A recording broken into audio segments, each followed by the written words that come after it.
گزشتہ دنوں فوجی ترجمان نے کہا کہ پاکستان کا ایٹمی پروگرام انتہائی محفوظ ہے اور کسی کو جرت نہیں کہ ہمارے پروگرام کو نشانہ بنا سکے۔ پاکستان کے ایٹمی پروگرام کی سیکیورٹی ڈائمنشن سے متعلق آپ سے جاننا چاہوں گی۔ دیکھیں، جو پاکستان کی تصویراتی صلاحیت ہے اس کے تین اہم پہلو ہیں۔ آپ نے سیفٹی اور سیکیورٹی کے حوالے سے سوال کیا۔ دیکھیے، پاکستان کا جو جوہری اور تصویراتی پروگرام ہے اس کا بنیادی مقصد پاکستان کی قومی سلامتی، خود مختاری اور اس خطے میں امن کو برقرار رکھنا ہے، ایک دیرپا اور مستند انداز میں۔ اور اس کے لیے آپ جانتے ہیں کہ ہم نے بہت زیادہ عالمی دباؤ اور پابندیوں کے باوجود ملک و قوم کی جو سائنسی صلاحیت ہے اور سائنسدانوں کی محنت ہے ان کے اور فوج کے تعاون سے اس کو ڈیولپ کیا ہے۔ تو پاکستان جو ہے وہ اس کے حوالے سے ہر قسم کے خطرات سے باخبر بھی ہے اور ہر قسم کے خطرے سے نمٹنے کے لیے سیفٹی اور سیکیورٹی کے اعتبار سے بہت جامع، ہمہ جہت اور ایک بہت فول پروف نظام مرتب کیا گیا ہے۔ پاکستان کا جو اسٹریٹجک پلانز ڈویژن ہے اس کے تحت وہاں پہ ایک ڈیڈیکیٹڈ سیکیورٹی فورس موجود ہے جو پاکستان کے تمام میزائل اور نیوکلیئر سائٹس، فیسلٹیز، ایسٹس کی 24/7 نگرانی بھی کرتی ہے اور ان کی بڑی اسپیشلائزڈ ٹریننگ ہے اس حوالے سے۔ اور اسی کے ساتھ اسٹریٹجک پلانز ڈویژن کا ایک سیکیورٹی ڈویژن بھی ہے اور ایک انٹیلیجنس ڈویژن بھی ہے جو کہ تمام امپلائیز کے اوپر، تمام نقل و حمل پہ، جو علاقے کی صورتحال ہے، ملک کی سلامتی کی صورتحال، اس پہ بڑی کڑی نظر رکھتا ہے۔ تو یہ ایک ڈیڈیکیٹڈ ادارہ ہے جو کہ نہ صرف پاکستان کے جو تصویراتی صلاحیت ہے اس کے آپریشنل ٹریننگ، مینٹیننس، سیفٹی اور سیکیورٹی کا ذمہ دار بھی ہے، بلکہ اس کی جو صلاحیت ہے نہ صرف ملک میں بلکہ عالمی سطح پہ اس کا بڑا احترام کیا جاتا ہے۔ اور وہ پاکستان کی جو حکومت ہے، پاکستان کی فوج ہے اور پاکستان کی عوام کی جو توقعات ہیں اس کا عین اس کا مظہر بھی ہے، اور اس بات کو انشور کرتا ہے کہ کسی قسم کے حادثے، کسی قسم کی سازش اور کسی قسم کی اس کو نقصان پہنچانے کی کوشش کو ہر انداز میں مکمل طور پہ ناکام بنایا جائے۔ اچھا سر، اسرائیل ماضی میں بھی ہمارے ایٹمی پروگرام کے خلاف ناکام سازشیں کرتا رہا ہے اور اب انڈیا سے مل کر پھر سے متحرک ہے۔ یہ گٹھ جوڑ ہمارے ایٹمی پروگرام کے خلاف آج کے دور میں کتنا بڑا خطرہ ہے؟ دیکھیے، میں سمجھتا ہوں کہ پاکستان جو ہے وہ عالمی اسلام کی واحد ایک مستند ایٹمی قوت ہے۔ یہ ایک حقیقت ہے جو پوری دنیا اس کو جانتی بھی ہے اور اس کا اعتراف بھی کرتی ہے، اور یہ بھی ایک حقیقت ہے کہ دنیا میں شاید کئی ملک ہوں گے جو کہ اس نہیں چاہتے تھے کہ یہ صلاحیت پاکستان حاصل کرے، اور مختلف انداز سے پاکستان کی حوصلہ شکنی کی کوشش تاریخ میں پچھلے 5 دہائیوں پر محیط رہی ہے۔ لیکن الحمدللہ ہماری قومی قیادت نے، ہماری فوج نے، ہمارے انٹیلیجنس اداروں نے، ہمارے سفارتکاروں نے، ہمارے سائنسدانوں اور انجینئرز نے مل کر اس طرح کی جو بھی ایک تو دباؤ کا بھی ہم نے سامنا کیا اور ساتھ ہی ساتھ دانش مندی اور مسلسل ایک تسلسل کے ساتھ اس صلاحیت کو مزید بہتر بھی بنایا اور اس کی حفاظت کے انتظامات کو بھی مزید امپروو کیا۔ تو پاکستان ہر قسم کے خطرات سے بخوبی واقف بھی ہے، اس کے لیے بخوبی تیار بھی ہے، اور جو پوری دنیا کی عالمی طاقتیں بھی ہیں اور جو ہمارے دشمن ہیں وہ بخوبی نہ صرف ہماری صلاحیت سے بخوبی آگاہ ہیں بلکہ ان کی سیفٹی سیکیورٹی کے نظام سے بھی واقف ہیں۔ اس لیے کسی قسم کی جو حرکت ہے وہ ہم ماضی میں بھی ناکام کرتے رہے ہیں، اور ساتھ ہی ساتھ یہ کہ اگر ہمارے ریزولو کو یا کریڈیبلٹی کو ٹیسٹ کرنے کی کوشش کی جائے تو ہم بھرپور انداز میں نہ صرف اس کو ناکام بنائیں گے بلکہ یہ انشور کریں گے جس بھی جانب سے اس طرح کی کوئی حرکت یا کوشش کی جائے گی اس کا جو قیمت ہے وہ بہت زیادہ ہوگی ان ایلیمنٹس کی جانب جس کو وہ شاید افورڈ نہ کر سکیں۔ اور یہ ریئلائزیشن کہ پاکستان کی صلاحیت اور پولیٹیکل ول ایسی ہے کہ وہ کسی بھی جارحیت کے خلاف ایک بہت پروہیبٹیو کاسٹ انفلکٹ اور امپوز کرنے کی صلاحیت رکھتا ہے، یہی اس خطے میں امن کی سب سے بڑی ضمانت ہے، اور اس صلاحیت کا ادراک، اعتراف اور احترام کرتے ہوئے ہمارے دشمن بھی جو ہیں وہ کسی بھی ایسی حرکت سے باز رہے ہیں اور رہتے ہیں جس کے نتیجے میں وہ جانتے ہیں کہ ان کو ناقابل تلافی نقصان اٹھانا پڑ سکتا ہے۔ اچھا سید علی صاحب، پچھلے دنوں امریکی سیکرٹ سروس نے پاکستان پر بین البر اعظمی بیلسٹک میزائل کی تیاری کا بھی الزام لگایا۔ کیا پاکستان واقعی 5000 کلومیٹر سے زیادہ رینج کا میزائل بنا سکتا ہے؟ نہیں جی، میں پہلے تو تصحیح کرنا چاہوں گا کہ امریکہ کی سیکرٹ سروس نے اس طرح کا کوئی الزام نہیں لگایا۔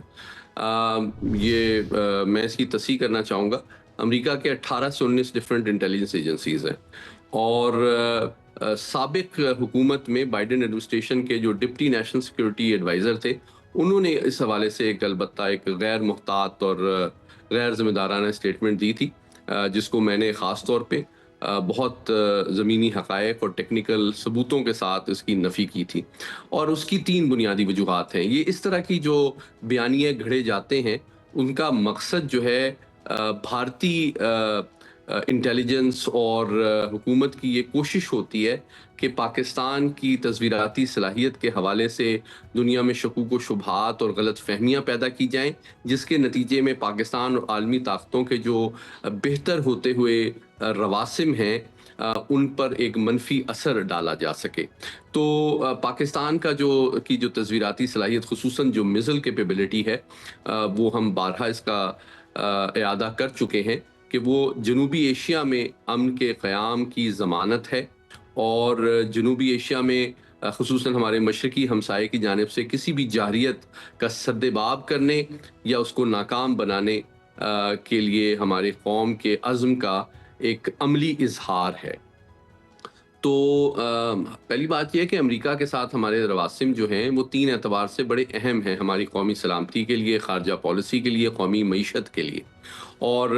امریکہ ایک بڑی عالمی طاقت ہے، اور ہماری سب سے بڑی ایکسپورٹ مارکیٹ بھی ہے، جس میں دن دگنی رات چگنی اضافہ ہو رہا ہے، اور ہم چاہتے ہیں کہ ہماری ایکسپورٹس مزید امریکہ میں بڑھیں۔ دوسری بات یہ کہ پاکستان کی 10 لاکھ سے زیادہ پاکستانی امریکہ میں آباد ہیں، جو پاکستان میں ریمیٹنسز بھیجتے ہیں، اور پاکستان اور امریکہ کے تعلقات کے درمیان ایک پل کا کردار ادا کرتے ہیں، اور وہ امریکہ کی ترقی و خوشحالی میں بھی اپنا رول پلے کر رہے ہیں، اور پاکستان کی بھیجنے والی ریمیٹنسز کے ذریعے سے ہماری معیشت میں بھی بڑا اہم رول پلے کر رہے ہیں۔ تیسری بات یہ ہے کہ ہمیں وقتاً فوقتاً انٹرنیشنل فائنینشیل انسٹیٹیوشن IMF اور ورلڈ بینک کے پاس بھی جب رجوع کرنا پڑتا ہے، تو امریکہ کی جو اس میں اثر و رسوخ ہے، وہ پاکستان اس کو اپریشیٹ کرتا ہے۔ تو یہ 3 وہ حقائق ہیں جس کی بنیاد پہ ہمیں کوئی فائدہ نہیں ہے کہ ہم اپنی سب سے بڑی ایکسپورٹ مارکیٹ جو ہے اس کے اوپر کوئی میزائل حملات پلان کریں۔ تو یہ ایک مضحکہ خیز ایک فیک نیریٹو ہے جو بھارتی لابی امریکہ میں لوگوں کو مس گائیڈ کرنے کے لیے مرتب کرنے کی ناکام کوشش کر رہی ہے، تاکہ پاکستان اور امریکہ کے بہتر ہوتے ہوئے تعلقات میں غلط فہمی پیدا کی جائے۔ اور آپ جانتے ہیں کہ حالیہ پاکستان نے جتنی بڑی ہزیمت بھارت پہ اوپر انفلکٹ کی ہے بنیاد المرصوص کے نتیجے میں، اس کا اعتراف سب سے بڑا، اس کا جو اعتراف کا ثبوت ہے، وہ ہمارے army chief field marshal Syed Asim Munir کو صدر ٹرمپ کی جانب سے دہرانے کے لیے مدعو کرنا اور ان کو اپریشیٹ کرنا پبلکلی، یہ اس بات کا ثبوت ہے کہ وہ پاکستان کی فوج کو، پاکستان کی ریاست کو، پاکستان کی ملٹری کیپیبلٹی کو بہت احترام اور قدر کی نگاہ سے دیکھتے ہیں، اور تعلقات کو بہتر بنانا چاہتے ہیں۔ حال ہی میں پاکستان کے ایئر چیف نے بھی امریکہ کا دورہ کیا ہے، جو اس بات کا ثبوت ہے کہ پاکستان اور امریکہ کے تعلقات ایون ملٹری ڈومین میں بھی بہتر ہو رہے ہیں۔ جبکہ صدر ٹرمپ نے، آپ جانتے ہیں کہ G7 سے واپسی پہ وزیر اعظم مودی کو مدعو کیا تھا، تو وزیر اعظم مودی نے امریکہ دورے سے معذرت ظاہر کی تھی، جس سے یہ ثابت ہوتا ہے کہ بنیاد المرصوص کی شکست اور شرمندگی کے بعد خود بھارتی وزیر اعظم امریکہ سے منہ چھپاتے پھر رہے ہیں۔ اچھا، مئی میں بھارت نے پاکستان پر ایٹمی تابکاری کا الزام لگایا اور UN سے پاکستان کی تنصیبات کا کنٹرول سنبھالنے کا مطالبہ کیا۔ حالانکہ نیوکلیئر سیکیورٹی انڈیکس میں ہم ہمیشہ بھارت سے اوپر رہے ہیں۔ جانتے بوجھتے بے سروپا الزام لگانا کیا بھارت کی کوئی سازش تھی یا جنگ میں شکست کے آفٹر شاکس کے اثرات؟ میرا خیال ہے یہ دونوں باتوں میں کسی حد تک حقیقت ہے کہ ظاہری بات ہے کہ بھارت کو جو بہت بڑی شرمندگی داخلی سطح پہ اپنی عوام کے سامنے، اپنی اپوزیشن جماعتوں کے سامنے، عالمی برادری کے سامنے اس غیر ذمہ دارانہ جارحیت کے نتیجے میں اور اس کی ناکامی اور دندان شکست کے نتیجے میں اٹھانی پڑی ہے، اب وہ ایسے بہانے تلاش کر رہا ہے کہ اس کا کسی طرح سے مداوع کیا جا سکے، اور اس طرح کے جو فیک نیریٹیوز ہیں وہ اسی قسم کی ناکام کوششیں ہیں، لیکن عالمی برادری اور پاکستان کی قوم بخوبی جانتی ہے کہ ان جھوٹ کے پاؤں نہیں ہوتے ہیں۔ اس لیے آپ نے دیکھا، اس کا سب سے بڑا ثبوت یہ ہے کہ بنیاد المرصوص کے پورے پیریڈ کے دوران عالمی برادری نے بھارت کے الزامات اور جو ان کے دعوے ہیں ان کو یکسر طور پر مسترد بھی کیا، اور پاکستان کے مستند فیکٹ بیسڈ جو سٹانس ہے وہ اس کو ریکوگنائز کیا، اپریشیٹ کیا اور پوری دنیا میں شیئر کیا گیا۔ یہ جو پاکستان کے حوالے سے تابکاری کے الزامات ہیں ان میں کوئی حقیقت نہیں ہے۔ پاکستان کا جو جوہری پروگرام ہے وہ انتہائی محفوظ ہاتھوں میں ہے، اور اس کے علاوہ اگر اس طرح کی کوئی بات ہوتی تو سب سے پہلے پاکستان کی خود حکومت اور جو ریلیونٹ ادارے ہیں وہ اس کا نوٹس بھی لیتے اور عوام کی سیفٹی سیکیورٹی کو انشور کرنے کے لیے وہ تمام ضروری اقدامات اٹھاتے، لیکن اس قسم کی کوئی بات جو ہے اس میں کوئی حقیقت نہیں ہے، یہ راز ہے جس کو پبلک میں شیئر نہیں کیا جاتا، اور